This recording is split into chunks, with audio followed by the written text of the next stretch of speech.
दोस्तों नमस्कार। आज मैं आपके सामने जो कानूनी बात लाने वाला हूँ, जो बताने वाला हूँ, वो बहुत अलग है।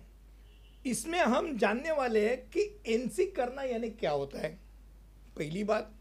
फिर उसके साथ भारतीय दंड संहिता में जमानत पात्र और जमानत पात्र न होने वाले अपराध कौन से होते हैं, इसके बारे में जानने वाले।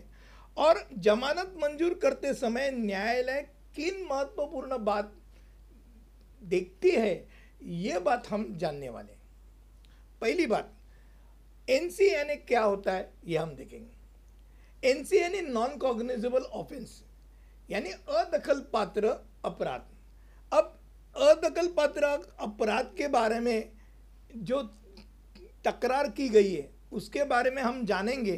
तो उसमें क्या होता है, जब कभी किसी चीज़ में अपराध होने की आशंका होती है या उस विषय में आपके मन में किसी ने डर पैदा किया हो, तो आप उस आदमी के अगेंस्ट में, विरोध में एनसी करते हैं। जब आप एनसी करते हो तो उसका रिपोर्ट और पुलिस लिख लेती है और आपको उसकी कॉपी दे देती है, और कॉपी में एनसी का एक नंबर होता है। अब नॉन कॉग्निजेबल क्या होता है ये पता होने के लिए पहले हम कॉग्निजेबल भी ले लेंगे। कोई भी अपराध दखल पात्र यानी कॉग्निजेबल ऑफेंस हो या अदखल पात्र नॉन कॉग्निजेबल ऑफेंस, ऐसा होता है। ये दो तरीके के होता है। इस विषय में भारतीय दंड संहिता यानी इंडियन पिनल कोड में किन अपराध की दखल अंदाजी तुरंत लेनी चाहिए और किन अपराध को अदखल पात्र माना जाएगा, इसके बारे में हर सेक्शन के आगे में दखल पात्र या अदखल पात्र लिखा रहता है। और जब अपराध दखल पात्र हो तो उसका तुरंत दखल अंदाजी लिए के पुलिस उसके ऊपर कार्रवाई करते हैं।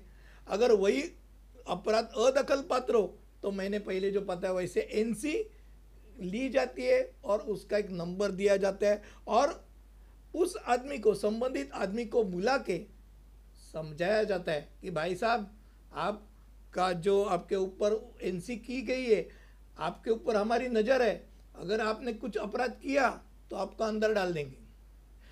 अब हम जानकारी लेने वाले वो बात की कि भारतीय दंड संहिता में जमानत पात्र और जमानत पात्र न होने वाले अपराध कौन से हैं इसकी। जब आप भारतीय दंड संहिता देखेंगे तो आपको इसका ज्ञान जरूर होगा कि अपराध के लिए दंड के तौर पर जिसे 7 साल से अधिकतम की शिक्षा हो, उस अपराध को जमानत पात्र न होने वाले अपराध माने जाते हैं। और जिस अपराध के लिए दंड के तौर पे 7 साल से कम की शिक्षा हो तो वो जमानत पात्र होने वाले शिक्षा रहते हैं, यानी अपराध रहते हैं।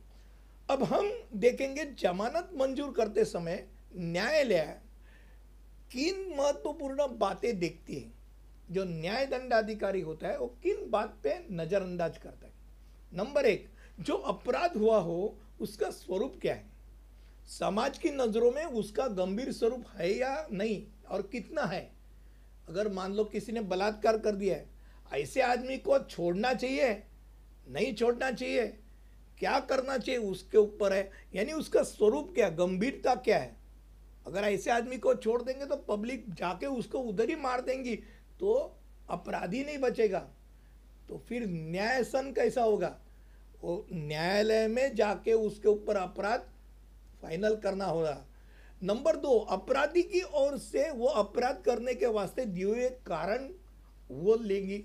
यानी मान लो को वो किसी ने आपके सामने ये बात रख दी कि मैं गाड़ी चला रहा था, मेरे सामने से एक ट्रक आ गया और ट्रक और मेरा गाड़ी का सामने से टक्कर बचाने के वास्ते मैं लेफ्ट या दाएं या बाई ओर चला गया और एक आदमी को मैंने उड़ा दिया, वो गंभीर जख्मी हो गया, पर यह कारण है। तो क्या कारण है, वो कारण वो समझ लेते हैं। नंबर 3, उस अपराध को भारतीय दंड संहिता में कैसी शिक्षा दी है, 7 साल की है, 10 साल की है या आजीवन शिक्षा है, क्या उससे कम की शिक्षा, वो शिक्षा क्या है वो माप लेगी। फिर नंबर 4, अपराधी भागने की आशंका है क्या।